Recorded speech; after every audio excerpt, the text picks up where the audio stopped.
Okay, hello everyone, and thank you for tuning in to the Inclusion Starts Now podcast. I'm Kayla, and today I have another friend that I have met via social media, Jared. Jared, would you like to introduce yourself and tell everyone a little bit about yourself? Yes, my name is Jared Van. Currently a PhD student at Penn State. I am getting my PhD in special education. I'm a board certified behavior analyst, but I prefer being called a behavior scientist. And I'm really interested in different social justice movements, abolition of the prison industrial complex and police, as well as precision teaching, direct instruction, and instructional design.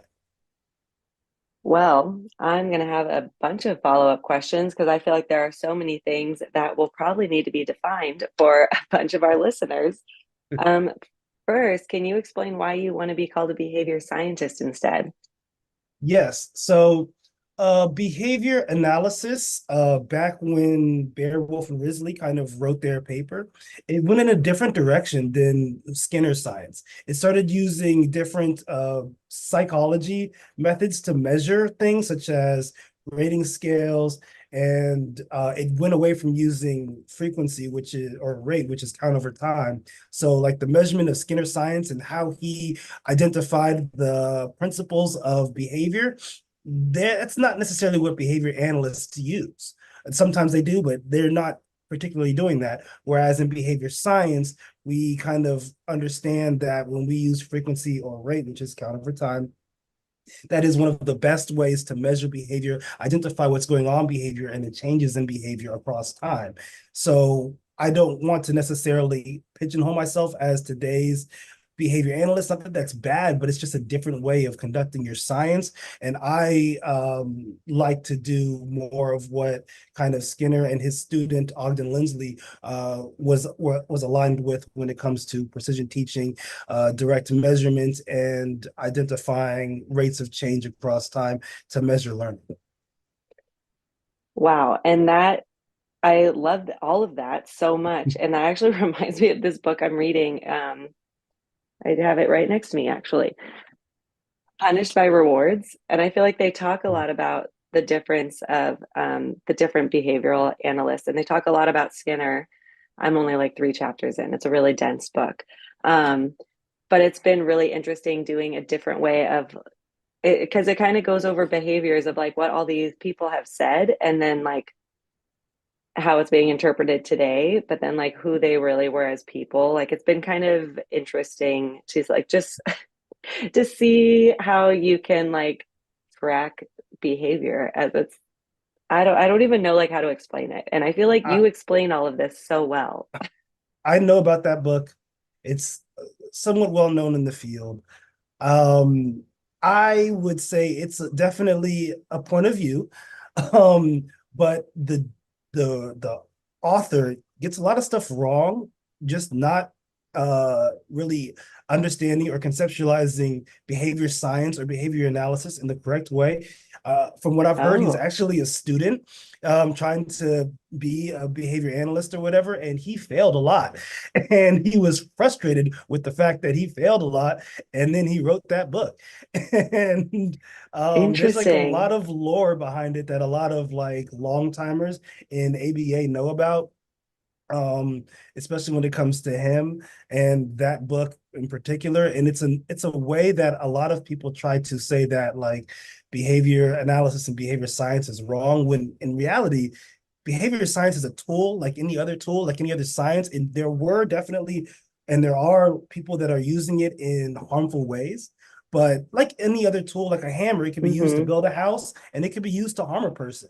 So to say that behavior science or behavior analysis is bad, well, you could decide not to do behavior science, but behavior science is going to do you because it's Yeah. operating within our environments all day long. All we're trying to do is rearrange the environment for better outcomes that are socially significant for the individual operating within said environment. Yeah. Okay. Well, so I think that makes a lot of sense because he does say very extreme views. And I mean, it's like all about rewards and how we're this society built on this reward system. Um, which I do think is really interesting, but I have no idea how to not have some sort of rewards at all. Like, I mean, I reward myself also when I do things that like I didn't want to do or like I knew I had to do or whatever. Mhm. But that's really interesting. And when I'm gonna definitely keep reading this book because now I want to go into it with that sort of mindset of like what you're saying. And you just brought up ABA, and I actually was wondering if you could define that for the Mhm. listeners. Okay, applied behavior analysis. It's a good question. Define it. Um, it's really how we the way in applied behavior analysis, we understand that the environment selects and shapes behavior.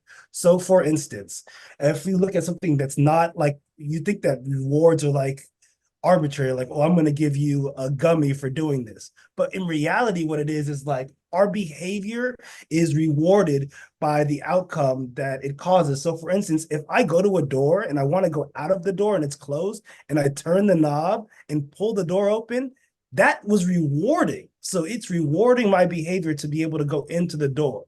That's just naturally occurring. So, what applied Mhm. behavior analysis tries to do, it says, okay, this person may have some behaviors that are not at the level that we want it to be at. How can we change the environment so that we can better help that person be able to meet these goals? And that's what really applied behavior analysis tries to do.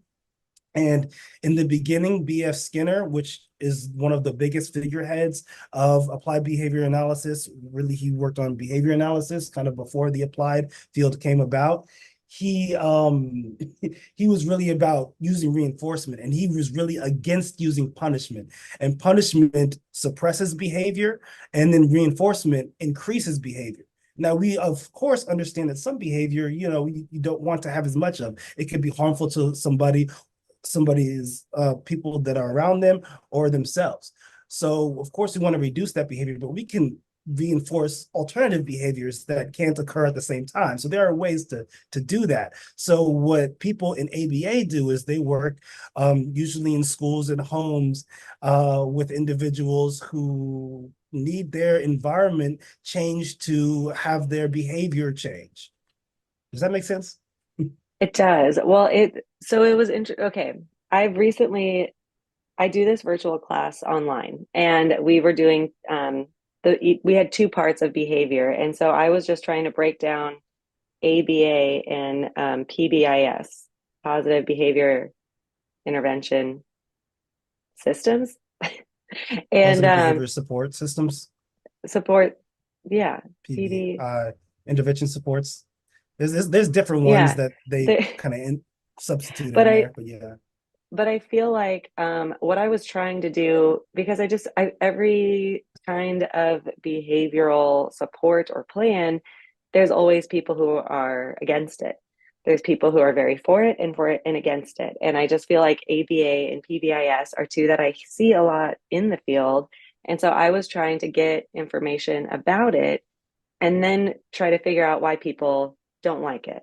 And I like what you said earlier about these are tools, and if they are used in like a genuinely right way, then it could be a good tool. But if you use it in like a manipulative way, like then it could be seen as a harmful tool. And I think that is like that's just so spot on like any sort of teaching practice. Um, like, and I think about this a lot with my kids because I try really hard not to be um, like, okay, we'll go clean up and I'll get you a treat. Like, I really don't like doing that kind of thing. Like, I really do want them to have some sort of like internal motivation that like we just want the house clean or, let's put away our toys so we know where they are when we want them. But sometimes that sort of positive outcome, they don't see it because, well, they're very little, they're 3 and 2. Hmm. But even working with the students that I worked with, it was a lot of students with extensive support needs. And so it's like if it wasn't a outcome that they could see right away, it was sometimes harder to get them to see, like, if you put your, tablet back over here on the charger, then we have a better chance of being charged next time you want it or something. Um, so it's just, you're saying a lot of really interesting things. And before we started recording, you were telling me that you're a student. So I was wondering if you could just kind of, if you want to shout out your school, your professor, the book one more Oh time. yeah. Yeah. So I will do that, but can I really quick touch on Oh, what you were yes, talking about yes. with your daughter? So we have these things called arbitrary reinforcers and natural reinforcers. Arbitrary is where we kind of use the tokens, or we use like the treats or whatever snacks to reinforce behavior, because the natural environment isn't getting it to happen. But what happens is we can use those arbitrary reinforcers, we can fade them out over time, and then we can kind of get it to where the natural environment is reinforcing the behavior. But you have to kind of go through that process, because already it's just not happening. You see the room's not clean. So you have to start somewhere, and in our real life, we get arbitrary reinforcers all the time for what we do. We do a job, we get money, which is a secondary reinforcer. It's not, money doesn't just isn't something you can just kind of pick out of the sky or out of a tree. Someone gives it to you for a service. So I don't understand often why people feel like children or other people shouldn't be compensated for a service that you want them to do when you wouldn't do a service that you wouldn't be compensated for. Like it's like the math ain't mathing. But to go on to your school thing, I am at Penn State, and I am a PhD student. I specifically came here because I was learning a lot about precision teaching, and I was like, "Oh wow, this is really interesting." And I had a man come to my school. His name is Dr. Richard Cabina, and he was doing a workshop on precision teaching. And after the workshop, I DM'd him on Instagram and I said, "Hey, is there anywhere where I can go to get my PhD in precision teaching?" And he's like, "Well, I'm a professor at Penn State, and you could try to get in here and sign up, and we'll see if you get in, and you could come here." So I did that, and thanks to a DM on Instagram, I'm here, and he has written quite a few books, but this is one of the big ones, the Precision Teaching book. It's pretty thick, but it goes over very specifically and through very valid scientific reasoning why we should be measuring behavior specifically using precision teaching methods. So could you explain some precision teaching methods? Yeah. So That's not first, too hard, there's right? no, well, I mean, I've been doing this for a minute now. So there's four steps to precision teaching. It's pinpoint, record, change, try again. Pinpoint is how we define a behavior. We don't use operational definitions like many applied ABAs or BCBAs, because operational definitions are a way to describe a behavior, but they're often ambiguous, slapped together with random words that seem to try to get at what the behavior is happening. But the pinpoint actually has a formula. It says, let's talk about the learning context or the learning channels. It says then the movement cycle and the context. So it's a very specific formula for how you write the behavior that's occurring so you can detect it more accurately. And Dr. Cabina did some research on which one has more detection accuracy, the operational definition or the pinpoint. And it was found that the pinpoint had like 93%, whereas the detection accuracy of an operational definition had like 75%. So if you're trying to detect whether or not a behavior is occurring or not occurring, and you can't even detect if it occurs accurately, you got a problem. That's imprecise measurement, which is why in precision teaching, that's the first step, is precisely defining the behavior that occurs. And I think a lot Pinpoint, of people have a problem with that first one. I think that's a yes. really hard one, like to get at just at the beginning. So Yeah, and that, and this is the especially first time I've heard this. I've never heard this broken down like this. So this is amazing. yeah, no. And if you think about it, look at IEP goals. Like those are vague. Like think about this, knows their ABCs. What in the world does that mean? Because you can look at it, a teacher or a parent might be like, oh yeah, that student knows their ABCs. Well, does that mean that they can see and say the letter? Does that mean that they can see and say the letter sound? Does that mean that they can think and say the alphabet? Does that mean that they can, hear a letter and then write it down? There's all kinds of ways you can know it, but we have to define specifically how we expect the child to learn it so we can teach the way we test and test the way we teach. So Mm-hmm. that's one. Record is Beautifully when said. we Thank you. Record is when we just, take data on the behavior, usually with frequency. We take data on how many times the behavior occurs under a certain amount of time, because all behavior happens across time. And you could take time out of behavior, but you can't take behavior out of time.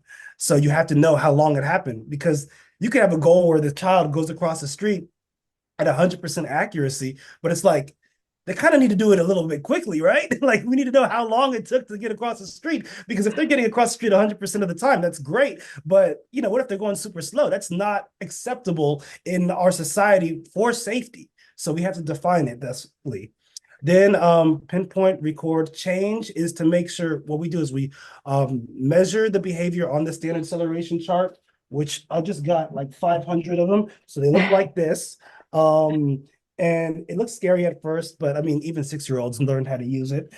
Um, and we can accurately detect changes, very sensitive to if our intervention is effective. So we need to be able to progress monitor. And this is an excellent way of progress monitoring, usually daily, so that we can see, is our intervention, our teaching method, whatever we're using, is it effective? And if so, how much? Because we want to know, is it going to take them 2 years to learn the skill, or can they learn it in 2 weeks or 2 months? We got to know, so we can use this chart to measure that. And then try again is the final one, where we never give up on the learner, and we decide if the behavior is changing appropriately. And if not, then we try to do a different intervention. We change things up, and we understand that the learner is always right. We don't blame the learner. We say that maybe our instructional methods aren't effective for this learner right now. So what we need to do as the instructor designing and facilitating instruction, we need to change that, because the learner is always right. And they're telling us what our instruction is giving them when we record it on the standard acceleration chart. Yes, and oh my gosh, you just were saying so many things at the end. I was trying to like write them down. I love that you said the Sorry. learner is always right. I think that is such a great way to go into supporting a student.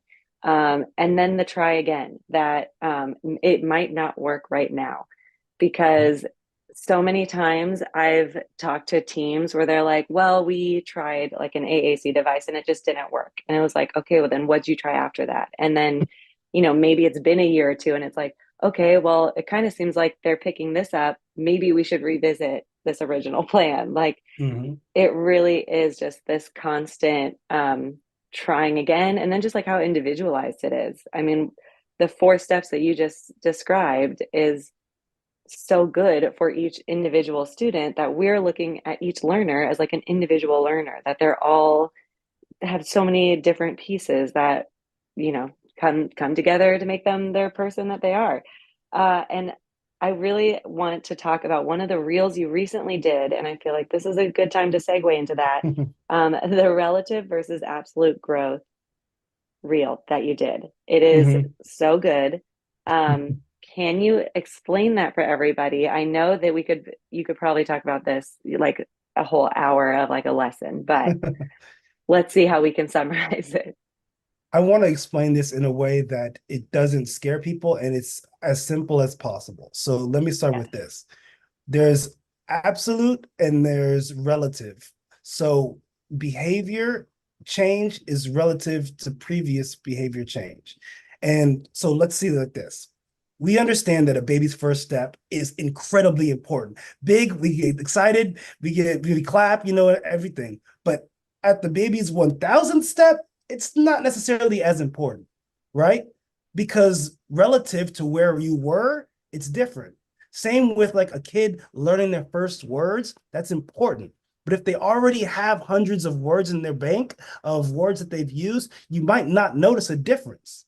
So that +1 is different when you are at different levels. When you're from 0 to 1, is a much bigger leap than from 100 to 101.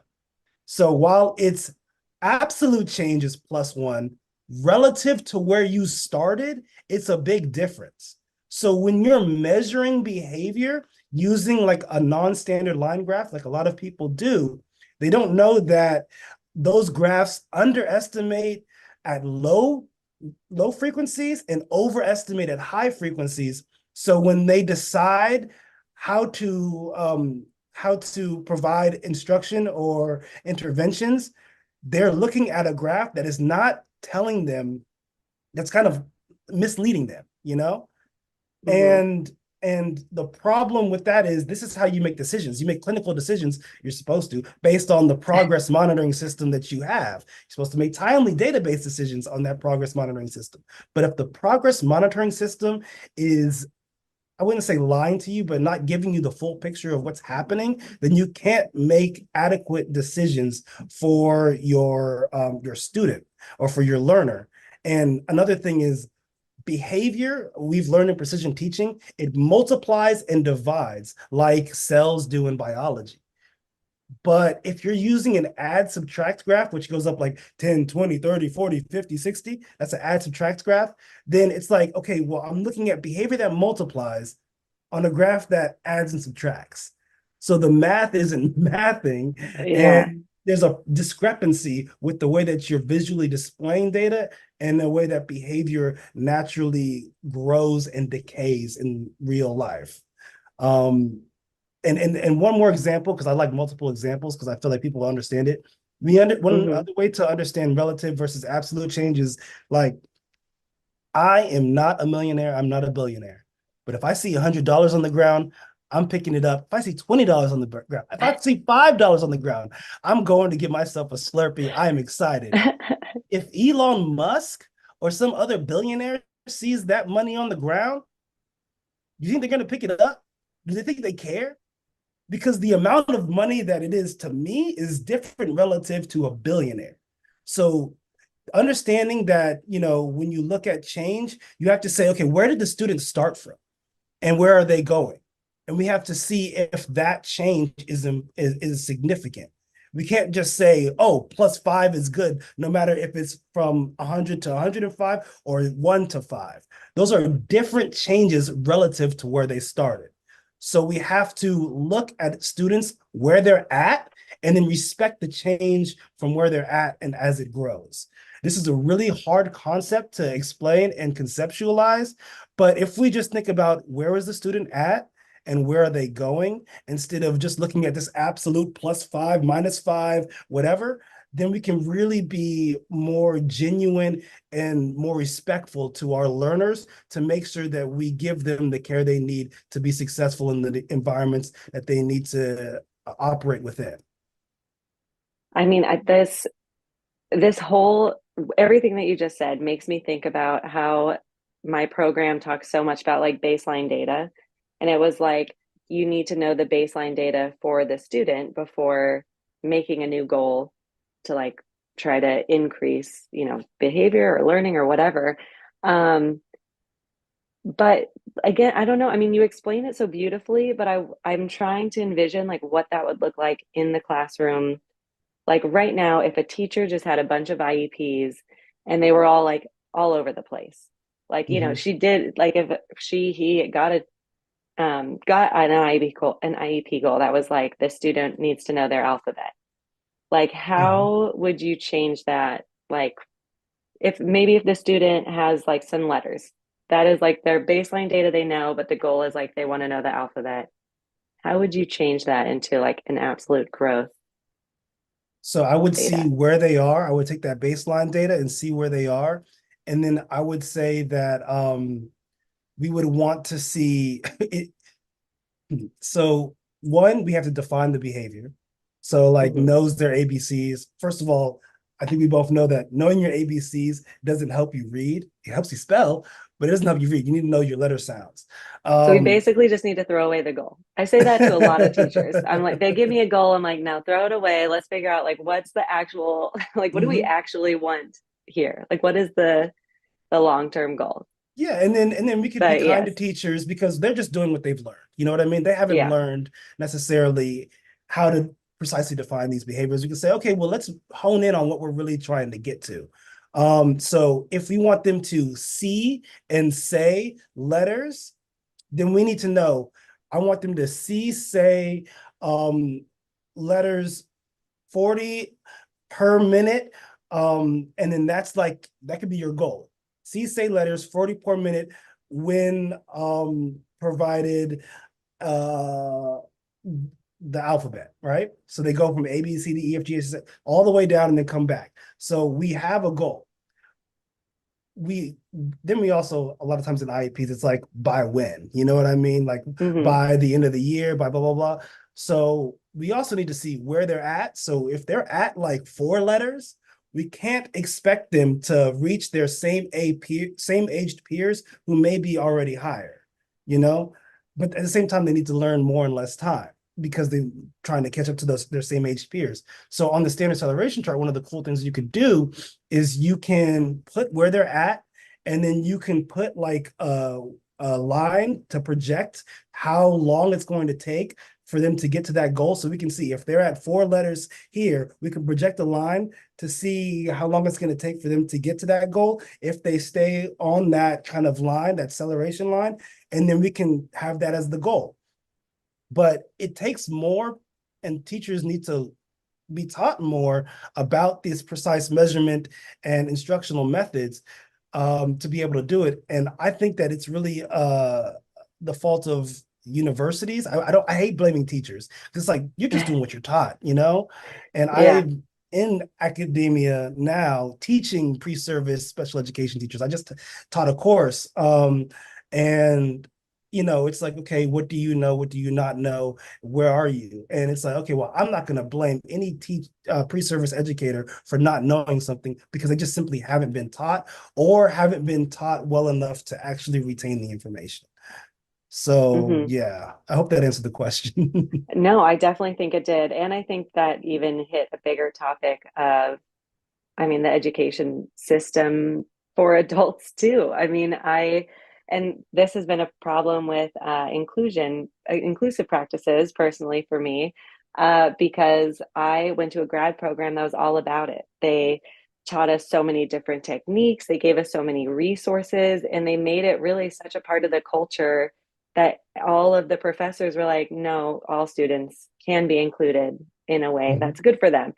And then I, went to school, and I was shocked that the other special ed teachers were like, no, what's inclusion? Like, what are you talking about? And I was just like, what? Like, you guys haven't even learned about this? And that was like so mind blowing. And then I started doing social media, and I kept getting connected to other teachers that just like never learned it. And so then at one point, I did have this vision that I'm like, maybe I'll go back and I'll try to get a job at a university and I'll start teaching all these teachers to be inclusive. And I then had kids, COVID, decided not to do that Mhm. route.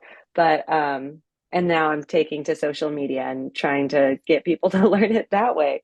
Um, but I mean, it's just such a great reminder of like everyone has their own like education background, biases, perspective, and it's going to change how they teach. And I mean, what I love so much about behavior is it's all like relative to who you are, who you're communicating with, your surroundings, like how you slept that night. Like there's so many different factors, Mhm. which is just probably why I love behavior in general. I just think it's so interesting.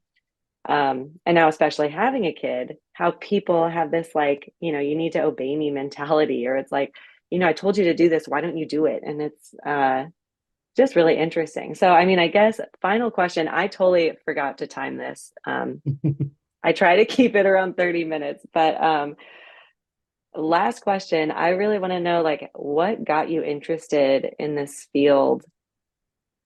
Well, I'll say what got me interested in behavior science, and then I'll say what got me interested in precision teaching, if that's Okay. okay. Yes, In that's definitely okay.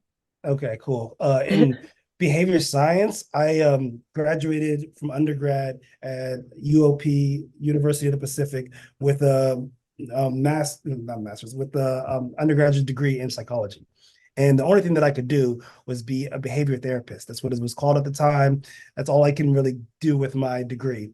So I was in there, a lot of my friends were in cubicles, whereas I was at a school working with kids in the classroom working with them, and then we got to go out and have recess. And I'm just a big kid, so I'm over there running with them, playing with them, having a great time. And then when we're working, I'm like, oh, come on, just finish this one and we can go have some fun. I really want to have some fun. Just got to finish these last two ones and we can go. I'm just a big kid trying to encourage them and get them to, reach their goals. And I really found joy in it. And I became really good at it really quickly. And I wanted to learn more. So I went to go get my master's. During my master's program, I learned about precision teaching. And one of my professors, Dr. Eric Carlson, was had been a teacher at Morningside Academy, which uses precision teaching. And it's in Seattle, Washington. And he said one day he could see that a kid was getting sick by the changes on their standard acceleration chart. He would see like the Whoa. small sensitive changes that, like, they weren't performing like they should be. And he'd be like, yep, that kid's gonna be sick tomorrow. Sure enough, the next day they were sick, they were not at school.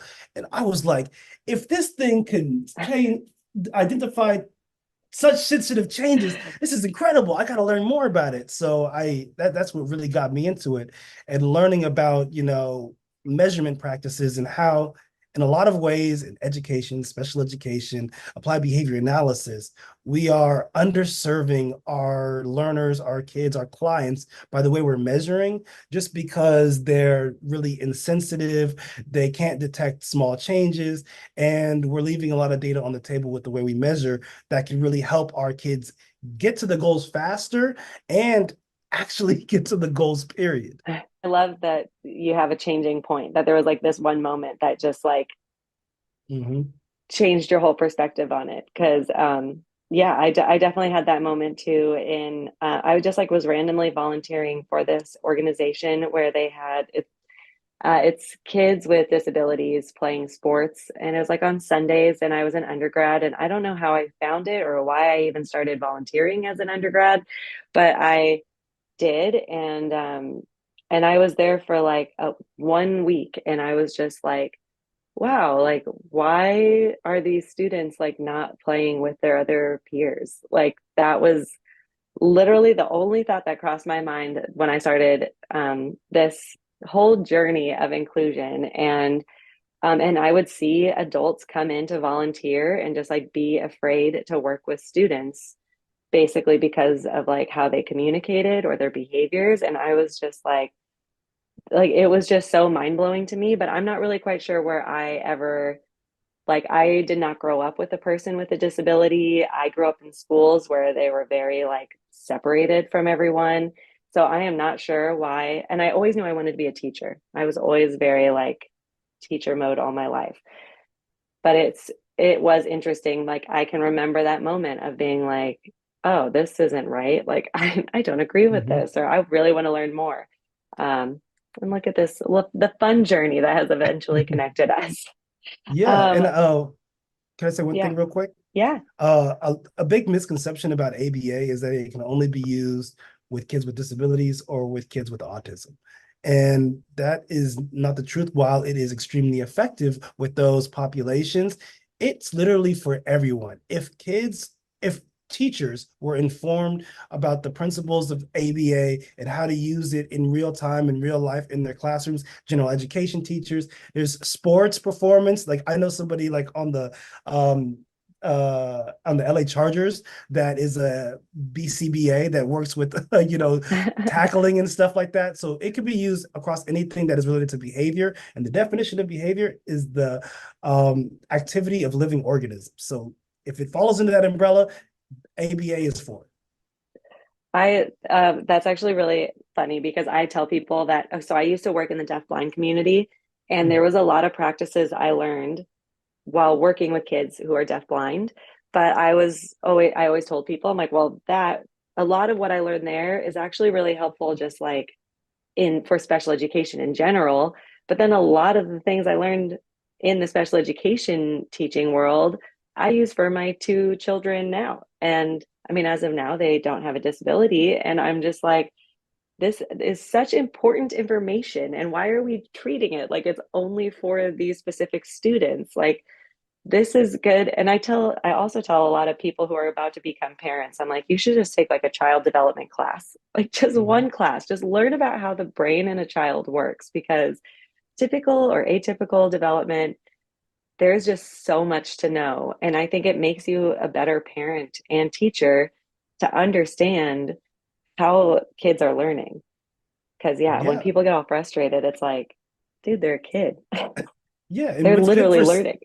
yeah, and what's good for kids in special education is also good for kids in general education Yeah. because the methods are really special education is specialized education for the learner. We're specializing the education for the learner. And I think that personally, I think that all students should have an IEP because don't we care about all students maintaining their growth and getting and hitting goals? Like I just, I'm sorry, I can get off my platform right now. No, I totally agree with you. Totally agree. Well, would before I sign off, would you like to tell everyone where they can find you to learn more about everything you're learning? Yes. You can find me on Instagram and TikTok at Jared Van Education. Jared Van is JaredVan.